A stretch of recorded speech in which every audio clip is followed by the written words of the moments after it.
Muy buenas tardes, estimados radioescuchas. Un gusto estar con ustedes una vez más en este su programa Futuro en Acción. Hoy tenemos como invitada a la doctora Nelsa Curvelo. Ella es muy conocida por ustedes, es activista por la paz, escritora, además editorialista de Diario El Universo. Y con ella siempre es un gusto conversar sobre su visión de lo que pasa en este complicado mundo en que vivimos y en este Ecuador también, por qué no decirlo, sometido a una serie de problemas. Quería comenzar, Nelsa, comentando su artículo de hoy, porque a veces nos llenamos solo de malas noticias, pero usted hoy nos describe una buena noticia, hablando de la Defensoría Pública, y le digo que me confieso un poco ignorante del tema, porque uno a veces confunde la Defensoría Pública con la Defensoría del Pueblo, y usted lo explica aquí en su artículo, pues que el uno promueve y protege derechos y la otra hace posible que esos derechos puedan ejercerse efectivamente ante jueces y tribunales. Cuéntenos por qué esto es una buena noticia y qué es lo que usted ha visto alrededor de esto. Muy buenos días con usted, buenos días con todos los oyentes. Sí, creo que es una excelente noticia si se desarrolla bien.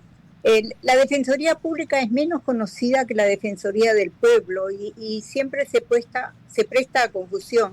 Yo personalmente creo que lo mejor sería que sean las dos cosas, Defensoría del Pueblo y Defensoría Pública, pero hay dos instituciones digamos, con mandatos distintos. La Defensoría del Pueblo, que la conocemos mucho porque defiende derechos, es la que reclama, por ejemplo, con los niños de las Malvinas, era la que hizo conocer lo que había pasado, la que reclamó, la que insistió que era un delito de Estado, que había que buscar lo que pasaba. Pero normalmente, ¿quién aterriza, por decir eso así, y lo hacen los tribunales y defiende? Es la Defensoría Pública, cuyo trabajo es defender públicamente a aquellas personas que no tienen recursos. Entonces se le asigna.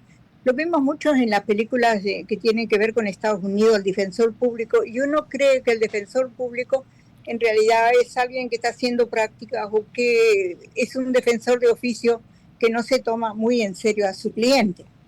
En realidad, la Defensoría Pública que yo conozco, la de aquí, la que voy conociendo cada vez más, tiene defensores públicos excelentes que estudian, que ven los casos, que defienden a las personas que necesitan defensa.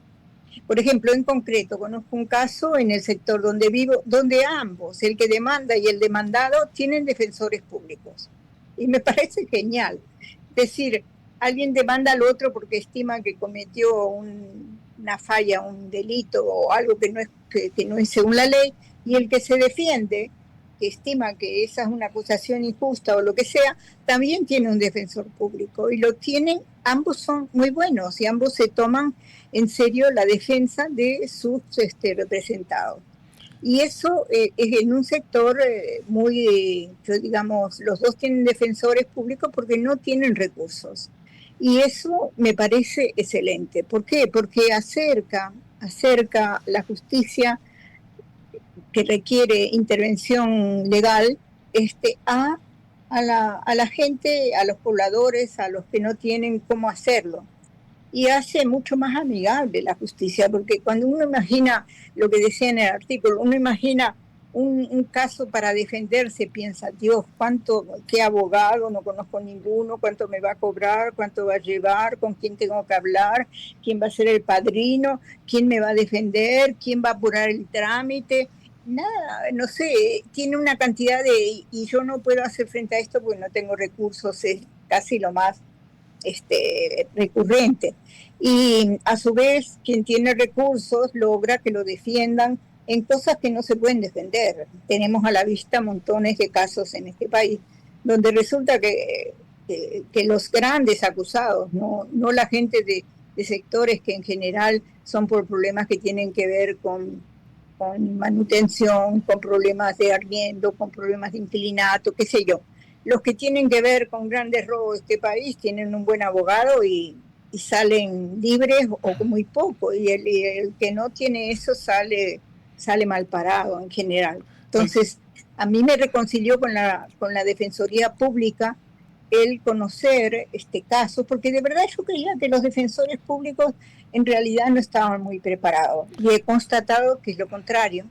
No, y además, como usted menciona, si algo tiene mala fama en el Ecuador es la justicia. Sí, entonces uno tiene el concepto de que no hay justicia, que solamente para los que tienen el dinero para pagarla. Además hay una mala fama de corrupción, donde no solamente hay que pagar los costos normales, sino que algunos piden, digamos, dinero para poner aceite y grasa al proceso, y encima también hay una fama de que esto se demora muchísimo tiempo. Ayer justamente hablaba con una persona que me llamó a pedirme un consejo y me hablaba que tenía un juicio laboral donde se estaba defendiendo, ya tenía 3 años defendiéndose de lo que ella consideraba un abuso de su anterior empleador, y hasta el momento no llegaba al final del juicio, y además la otra parte hábilmente postergaba las audiencias, decía la audiencia era para hoy y la postergaron para junio, y esto es por el cuento del gallo pelón. Entonces sí hay esta sensación generalizada de que en el Ecuador no hay justicia, y este tipo de ayudas que usted menciona son bienvenidas. Ahora la pregunta es, para la gente que nos escucha, ¿cómo se accede?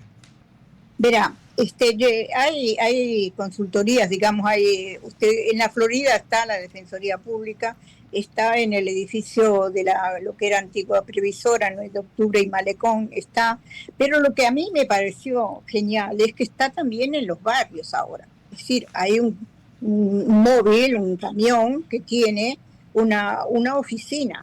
Tiene una oficina y un baño, y ahí está un defensor público, y usted va y presenta y dice cuál es su caso, y entonces si es materia para la Defensoría Pública, porque algunas no la son, entonces le dicen perfecto, le asignan un número, un caso, y a partir de ahora le asignan un defensor público, que va a ser el encargado de acompañarlo a usted, de defenderlo, de hacer todo lo que tiene que hacer. En el caso que yo conozco, que los dos comparecientes tienen defensores públicos, interviene el trabajo social, interviene la psicóloga, interviene todo lo que tiene que intervenir, y en más o menos 3-4 meses eso ya está, ahora en junio ya estará resuelto. Y entiendo que eso es un trabajo que de verdad se agradece. Y yo le decía al defensor público, si esto se conoce más, van a necesitar muchos más defensores públicos. Correcto. Muchos más. Porque es un trabajo, es algo que la ciudadanía no conoce, pero si la conoce, aún por problemas de inquilinato, que pagó, que no acaba de pagar, que yo qué sé, que no se quiere ir, que lo que sea. Entonces, que muchas veces los jueces de paz están llamados a hacerlo cuando pueden resolver entre pares, pero si no, la Defensoría Pública los jueces de paz hay pocos y no se les da mucha importancia, pero la Defensoría Pública tiene un rol que me parece sumamente importante, y lo que me llama la atención es que se está divulgando cada vez más, y también que tienen una preparación. La Defensoría Pública tiene muchos convenios con universidades, y yo estuve cuando creo que festejaban el año de la Defensoría Pública actual, y a los mejores defensores públicos, los que tienen puntajes más altos por lo que sea, les dan becas de estudio en Estados Unidos, pagado todo un año o lo que sea. Es decir, están formando su personal todo el tiempo, y eso sí es de agradecer, porque se necesita una actualización, y porque la Defensoría Pública, que en realidad no es que no es pagada, el Estado paga a los defensores, ¿no es cierto? Entonces requiere gente que esté preparada, no requiere que sea estos que no pueden estar en otro lado, están aquí. Y yo conozco gente que está en la Defensoría Pública que es de verdadera, como los médicos, ¿no es cierto? Vocación. Que hay médicos que son de verdadera vocación. Ahí hay defensores públicos que quieren y buscan estar ahí, porque eso es lo que ellos quieren hacer, defender a quien no tiene cómo defenderse. Entonces, creo que esto hay que conocerlo más, porque al conocerlo más, primero, uno utiliza mejor las posibilidades que tiene, y por otra parte la institución, al verse tan requerida y demandada y que genera confianza, está obligada a cumplir, yo diría, el rol que tiene y que además se le atribuye. Es decir, hay una exigencia moral cuando la gente empieza a confiar realmente en una institución, de mantener esa credibilidad. Entonces es un trabajo de ambos, de la Defensoría por medio de esas autoridades y sus propuestas que me parecen de verdad muy buenas, y a su vez de quienes utilizan el servicio para exigir que sea de acuerdo a lo que ellos mismos están diciendo que hacen y que hacen. Entonces, creo que eso hay que conocerlo más. Yo concuerdo con usted, felicito esta gestión, sobre todo de este modelo de brigadas, y como usted dice, conforme se conozca más, va a ser muy complicado porque van a necesitar tener mucho más personal y seguramente tienen limitaciones de presupuesto como todas las instituciones Claro. en el Ecuador. Cambiando un poco de tema, Nelsa, y aprovechando su presencia aquí, por la larga experiencia que usted tuvo y tiene luchando a favor de la paz, trabajando con grupos prioritarios en el sentido de grupos que han estado involucrados en temas de violencia y cómo logró en su momento sacar, por ejemplo, con Ser Paz, gente que ha estado metido en pandillas y demás. ¿Cuál es su evaluación? O sea, la pregunta concreta es, ¿usted ha visto a lo largo de los años lo que ha pasado en el Ecuador y concretamente lo que ha pasado en Guayaquil? Y qué es penoso que Guayaquil hoy en día esté pues entre las listas del mundo, pero lamentablemente no listas pues de triunfos deportivos, ni listas de triunfos económicos, ni listas de triunfos científicos, ni culturales, sino que estamos en el top de las listas de la violencia y la inseguridad. ¿Qué nos ha pasado? Porque la explosión de número de personas involucradas en bandas, involucradas en temas de violencia, en los últimos 10, 15 años en el Ecuador creció como la espuma. ¿Qué nos pasó? Bueno, eso que usted dice es realmente, yo diría, lamentable. Creo que este, no ha crecido como la espuma, creo que nos han ocultado datos durante un cierto tiempo de lo que estaba pasando. Y también creo que hay que ver que nosotros no estamos solos, como no estamos solos en nada, ¿no? Somos dependientes de lo que nos rodea. Y el tráfico de droga en este país ha aumentado de una manera exponencial. Es decir, no es solamente nosotros, estamos conectados con los dos países vecinos, que son los productores, pero por donde pasa la ruta mejor por ejemplo, para exportar, para mandar la droga, es por Ecuador. Colombia tiene costa, pero la costa de Colombia tiene montones de pantanos y no se puede llegar tan fácilmente. Nosotros tenemos acceso a montones de pequeños puertos grandes, pequeños recovecos, por donde se puede ir la droga y salir. Entonces también sale por la Amazonía.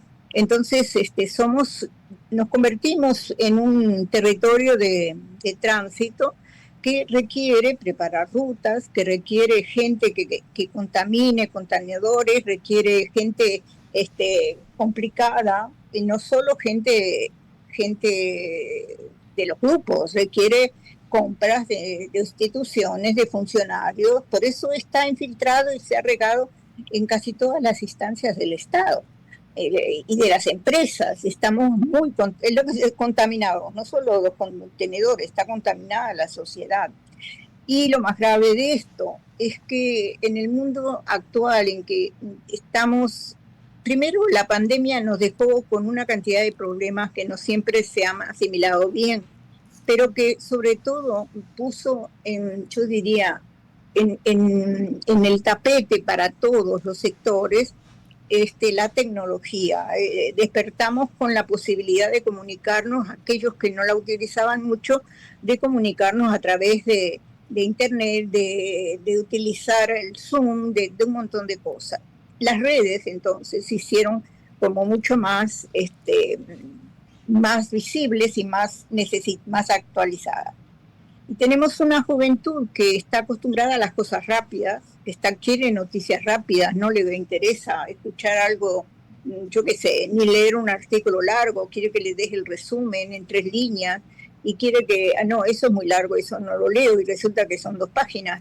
Entonces, esta cultura de la rapidez con lo otro que te dice, para tener éxito necesitas tener dinero, y el dinero da la casualidad que no se consigue fácilmente. Entonces tienes que tener tal zapato, tienes que tener tal cuestión al día, tienes que tener tal iPod, tienes que tener tal celular.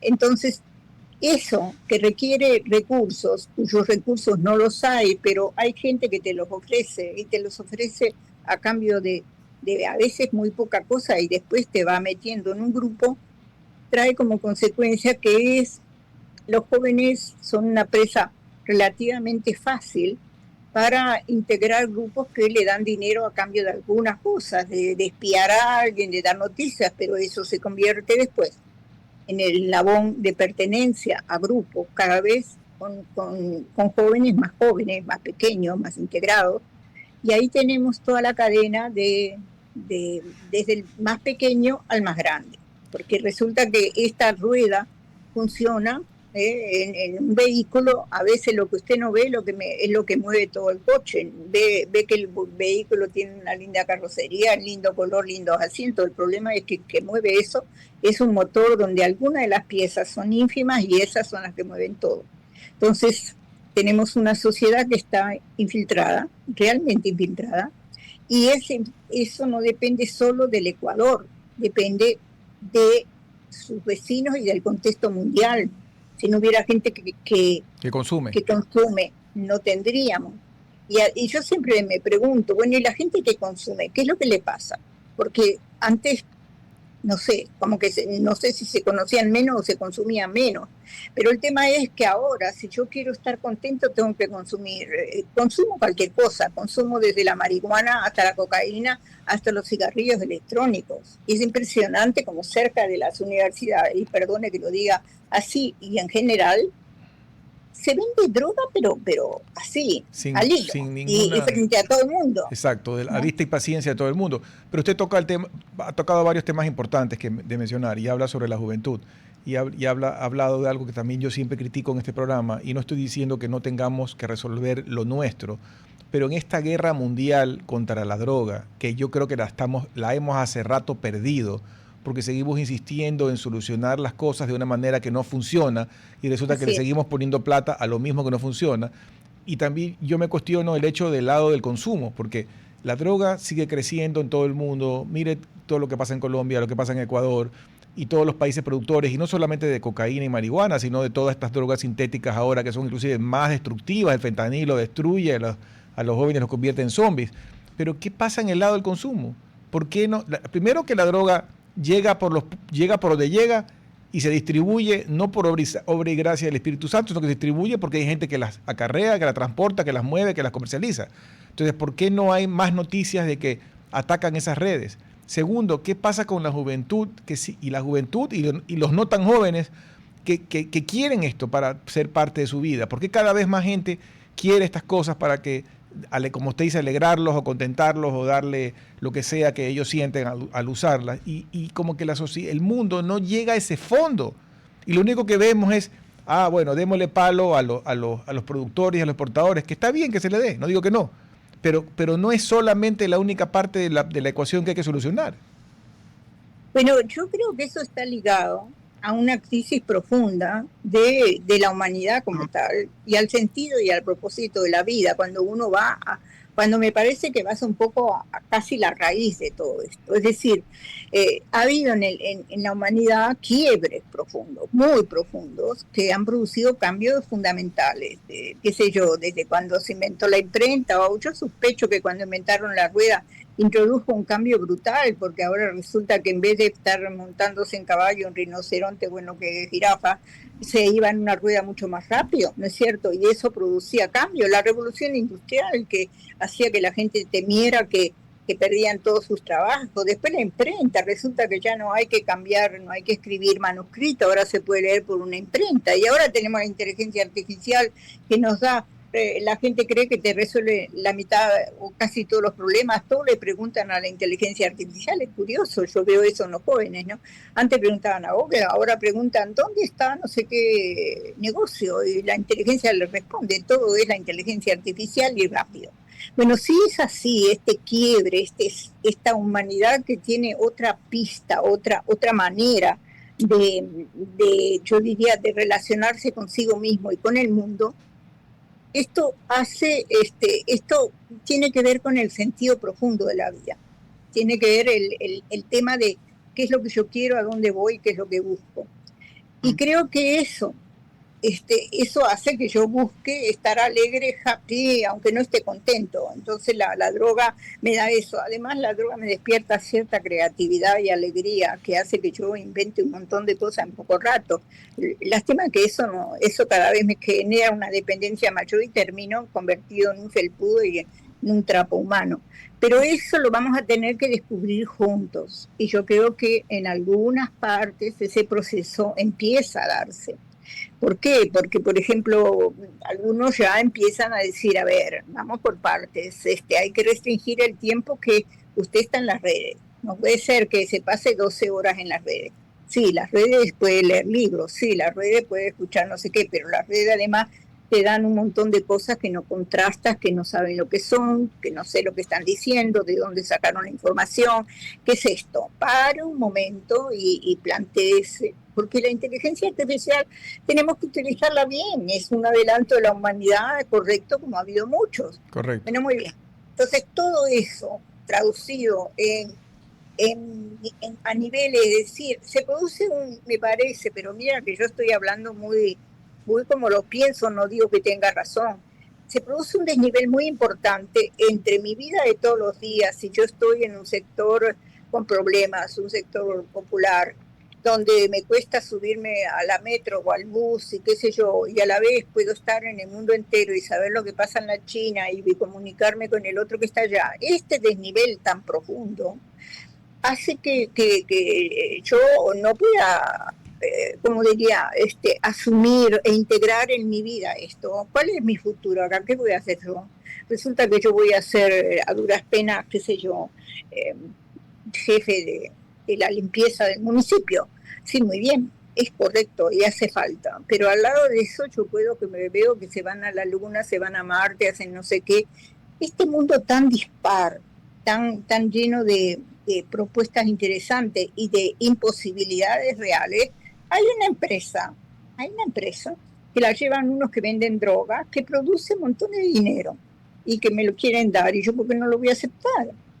A mí, yo siempre digo, la vez que un alumno me dijo, no veo por qué usted no acepta dinero en narcotráfico, porque para que lo utilicen mal otros, usted lo utiliza bien y trabaja con la gente.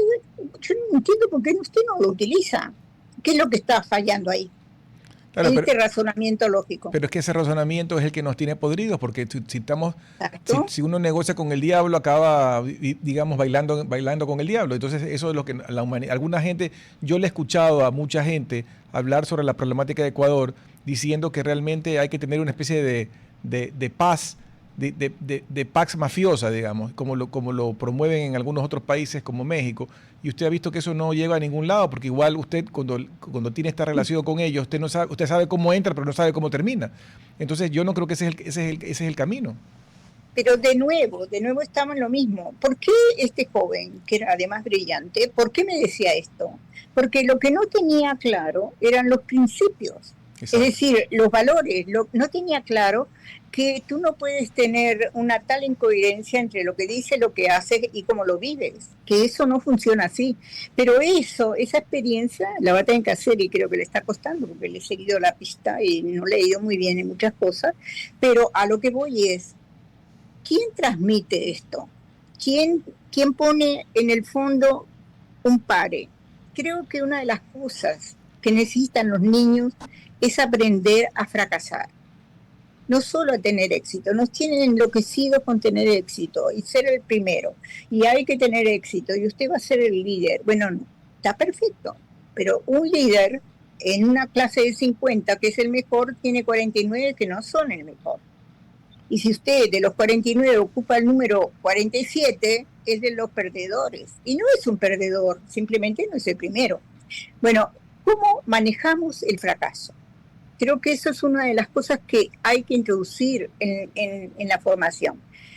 ¿Cuántos penales erró Messi en momentos decisivos en que la ganancia del partido dependía de su disparo? Y la perdió en títulos importantes. El Jordan, que es un reconocido deportista, miles de tiros, hasta convertirse en el mejor, pero aprendieron, no sé cómo decir, ¿cómo integras tú el fracaso en tu vida y sales adelante? Y eso es parte de un aprendizaje, eso no lo enseña nadie. ¿Cómo aprendo yo, por ejemplo, a manejar una injusticia. Ya, muy bien, a mí, yo no, si me hacen a mí una injusticia, enseguida reclamo, pero si la injusticia la hago yo soy el injusto, ¿qué hago? Por ejemplo, ¿cómo hago para los niños? ¿Cómo lo hago si una profesora se equivocó en la nota y me puso de más? No de menos, de más. Yo sé que me puso una nota de más porque me merecía un 7 y me puso un 10. Ya, porque me calificó mal tal cosa. ¿Lo dejo pasar? Porque total, es a favor de mí, no molesta a nadie. A mí me pasó eso, pero muy fuertemente, en un trabajo con profesionales, y uno de ellos terminó en el hospital con un infarto. ¿Por qué? Porque nos habían pagado más de lo que nos debían pagar, que a mi manera de ver era lo justo que nos debían pagar. Pero constaba en actas que eso no era lo que nos tenían que pagar. Y yo dije, no puede ser, esto está mal pagado, yo acepto que nos paguen esto porque es realmente lo que debería pagarse este trabajo, pero da la casualidad que es bastante menos lo que se aprobó. Todo el resto ya había aceptado el pago y no había dicho ni una palabra. Y yo dije, no va, y devuelvo. Y llamé a la persona encargada, en este caso un rector de universidad, y le dije, está mal pagado. Tenía un 0 de más en las cifras. Y los demás se pusieron bravísimos conmigo. ¿Pero por qué dice si nadie se dio cuenta? Y no era cualquiera, eran profesores muy queridos. Pero si nadie se dio cuenta y nos dieron esto, déjalo pasar. Y bueno, hubo gente que se enfermó, hubo cambio de autoridades, se produjo una catástrofe. Bueno, y yo quedé como la mala de la película. Mire, la idiota esta que va a reclamar. Que dice, Nelsa, bueno, entonces, voy a tener que irme a un corte en este momento, que me están haciendo señas, y regresamos enseguida para seguir con esta conversación. RTP 96.5, a la conquista del mundo digital. Programas de opinión con referentes de la comunicación. Noticias para contar todo lo que está pasando en todo momento. Una variedad de segmentos con lo que necesitas saber. Todo para mantener a nuestra audiencia y seguidores siempre bien informados. Siempre RTP. Buena compañía. Gracias por regresar con nosotros a este su programa Futuro en Acción. Para las personas que recién se conectan, estamos conversando con la doctora Nelsa Curbelo. Aprovecho, Nelsa, para mandarle un mensaje de un radio escucha, concretamente nuestro querido amigo el matemático JJ Illingworth, que nos estaba escuchando, y le manda el mensaje, le manda un abrazo y le manda el mensaje que sobre un artículo previo suyo que habla de su madre, dice que lo hizo conmover al punto de las lágrimas por esa historia maravillosa que usted contó. Y esa historia, con lo que hemos venido hablando, y usted hablaba de los jóvenes, que yo creo que se ha perdido ese concepto del esfuerzo, ¿no? Las historias, hay muchas historias hoy en día todavía en el Ecuador de mujeres que tienen que criar a sus hijos solas y que tienen que trabajar en dos y tres trabajos para poder mantenerlos y criarlos. Y esas historias, digamos, esos son los verdaderos héroes de la patria, no son los que a veces se ponen en hablar en micrófono, sino que son los que están allí realmente manteniendo el tejido del Ecuador. Pero sí es verdad lo que usted decía, de que muchos de estos jóvenes hoy en día quieren las cosas fáciles. Se ha vendido la idea culturalmente a través de redes sociales de que hay que ser influencer o hay que ser, meterse en cosas raras que uno puede hacer dinero, plata rápido y fácil. Y esto nos tiene acabados. O sea, todo este concepto cultural que usted mencionó, de los principios, de los valores, de la gente que vino, muchos fueron migrantes, yo vengo de familia de migrantes, y que vinieron sin un peso, digamos, en el bolsillo, y tuvieron que trabajar y trabajar y trabajar y trabajar hasta que lograron hacer su propio patrimonio honestamente. Ese concepto del esfuerzo en el tiempo se ha perdido. O sea, el panadero hace pan amasando el pan desde la madrugada para poderlo vender. Eso requiere esfuerzo, eso no lo puedo hacer yo en el teléfono, bien sentadito, cómodamente. Tengo que producir, tengo que sudar, tengo que ir al campo, tengo que cosechar. Eso se nos está perdiendo de la sociedad, Nelsa. Bueno, gracias a Juan. Sí, mi madre fue un poco un ser, como todas las mamás, excepcionales en muchas cosas. Yo estaba hablando del fracaso y me alargué, pero creo que eso es una de las cosas. Es decir, el fracaso como tal, en el fondo, no debería existir, es un impedimento, pero hay que aprender yo diría, a vivir con él y hacerlo parte de la vida. Y quizás, creo que la humanidad va a caer sobre sus dos pies y va a encontrar la manera como integrar todos estos cambios tan vertiginosos que vivimos. Pero no sé cómo decir, creo que hay experiencias que no se pueden como posponer, es decir, que son individuales. Y quizás una de las cosas, lo que usted dice, es decir, hay cosas que yo tengo que probar, que yo tengo que hacer, que yo tengo que experimentar. Si no, no lo voy a hacer. Por ejemplo, en las empresas, en muchas empresas en Estados Unidos, cuando llaman a la gente a reunirse, a los CEOs, a los dirigentes máximos que tienen un día de reunión o 2 días de reunión, muchas de ellas lo que hacen primero es decirles, señores, señoras, pongan aquí sus celulares, los llaman a un lugar muy amplio, muy, muy grande, tipo finca, y después los mandan solos a cada uno por un lado diferente, y nosotros de alguna manera nos comunicamos con ustedes dentro de 4 horas, este tiempo no van a poder conversar con nadie y van a estar solos, adiós. Y ese estar solos consigo mismo, y hay experiencias brutales en ese sentido, en medio de negociaciones, cuando aíslan a la gente. Una vez lo aislaron en una montaña en medio de la nieve a pasar una noche solo, medio terrorífico, pero aprendieron. Cuando vinieron todos eran amigos, porque todos necesitaban de todos. Esa experiencia la tenemos que hacer todos y cada uno, si no, no funciona. Cuando yo tengo que de alguna manera experimentar que necesito del otro, sea porque estoy en trabajo en el campo y no puedo sola, sea porque por lo que sea, algún momento de la vida yo tengo que experimentar eso, y eso cambia la relación, cambia el trabajo, cambia la manera de vivir, cambia todo. Y nada, la gente va a tener que encontrarlo, los seres humanos lo van a encontrar. Resulta que ahora, por ejemplo, cada vez más se habla de un cambio brutal que se está dando en la necesidad de, por ejemplo, de silencio que la gente experimenta, de silencio, ya, de vivir, de aguantarse, conocerse a uno mismo. Somos los más lejanos a nosotros. No conocemos nuestro cuerpo que mismo es, cuántos músculos tiene, cuántos huesos, que las neuronas dan vuelta a la tierra, que no sé qué, todo es un misterio. Si conocemos para afuera, no para adentro, y menos cómo reaccionamos. Parece etéreo, pero no lo es. Pero Nelsa, el mundo actual nos aleja completamente del silencio. No, está volviendo a la fuerza. Y está volviendo en muchas partes. Es decir, lo que pasa es que depende en qué parte del mundo andas también, ¿no? Y dónde estás. Pero cuando la gente, por ejemplo, cuando hubo aquel accidente, aquel atentado a las Torres Gemelas, ¿qué pasó después? La gente que se subía en los aviones tenía terror que el avión le hiciera un atentado, sobre todo en Estados Unidos. Tú no conversaba nadie con nadie. Ahí todas las primeras etapas contaban los que estaban en esto, que la gente en los aviones le preguntaba al lado cómo se llamaba, de qué vivía, cuál era su familia. Establecía un contacto humano porque resulta que no sabían si iban a llegar vivos o muertos a donde iban, tenían mucho miedo. El miedo hizo que se relacionaran. Y eso pasó, 15, 20 días en toda la aviación mundial. La gente intentaba establecer vínculos porque esta locura no puede pasar a cualquiera.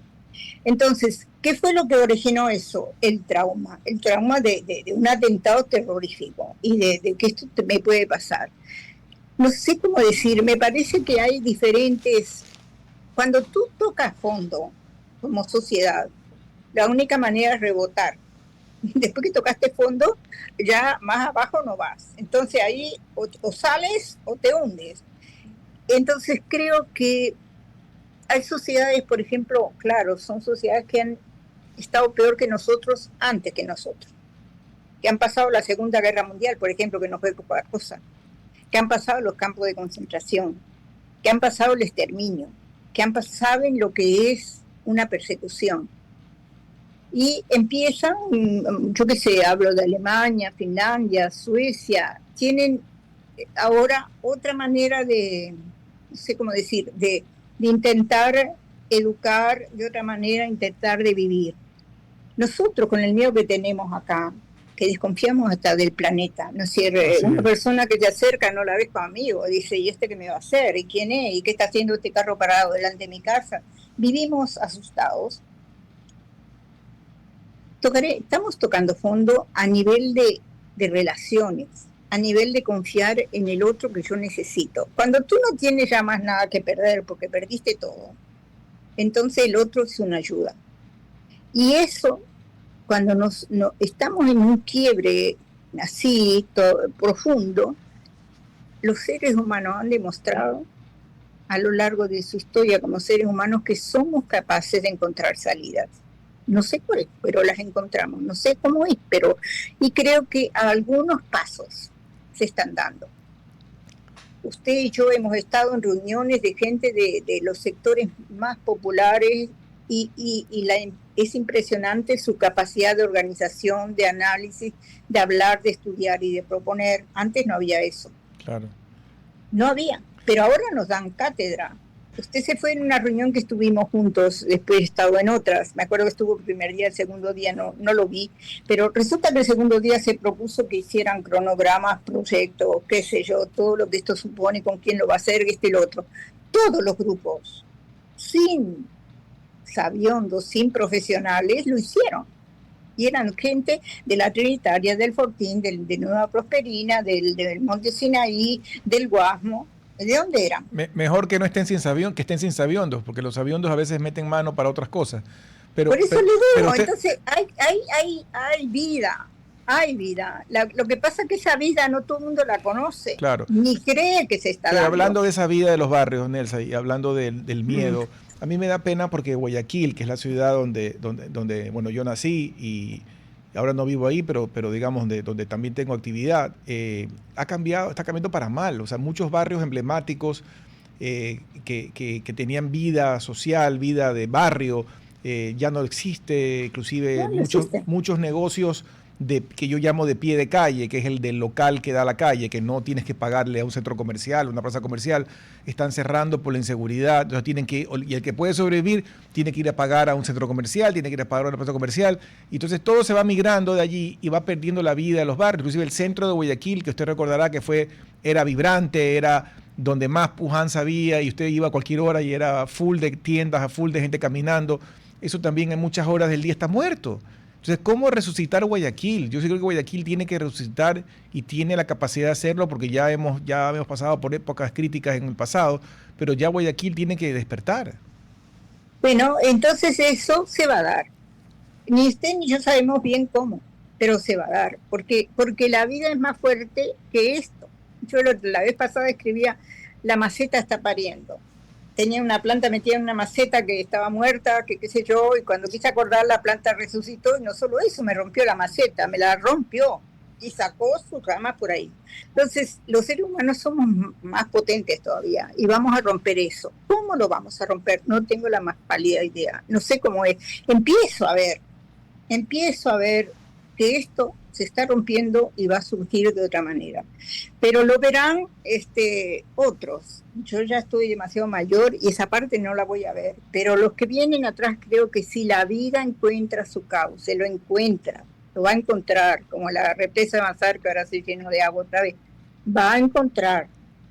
No será la receta que teníamos antes, porque están incorporados otros elementos, pero los seres humanos, creo yo sinceramente, buscan de una manera u otra un sentido, buscan ser felices, buscan tener sus amigos. El tema de las relaciones está en el foco de todos los problemas, aún de la guerra de Irán y de Estados Unidos. Eso va a encontrar un cauce que seguramente será diferente. Después de la revolución industrial se cambió la vida, las grandes ciudades, otra cosa surgió. ¿Esto qué va a dar origen? Capaz que al revés, la gente va a irse al campo, va a ir a encontrar lugares más pequeños donde relacionarse, no lo sé. También va a cambiar la educación, seguro va a cambiar, porque muchas cosas se aprenden por internet y en una computadora, pero lo que no se aprende por internet y en computadora es a relacionarme con el otro, resolver problemas, a crear juntos algo. Eso no se lo aprende ahí. Entonces, ¿qué es lo que está naciendo? Y cuando cuando uno tiene, usted que sabe mucho de campo y de todo esto, una semilla que empieza a brotar, la verdad que huele mal, está podrida, porque se pudre y huele feo. Pero resulta que de ahí nace una planta. Usted menciona la educación, y efectivamente la educación tiene que cambiar, no solamente en el sentido tecnológico, porque como usted decía, pues hay cosas que existen y que no las podemos negar, como la tecnología de la inteligencia artificial. Pero el otro día leía un artículo de unos colegios, que es una red de colegios en Estados Unidos y en el mundo, que han regresado en parte a la educación clásica, a estudiar filosofía, a estudiar lenguas clásicas, a estudiar lógica, ética y demás.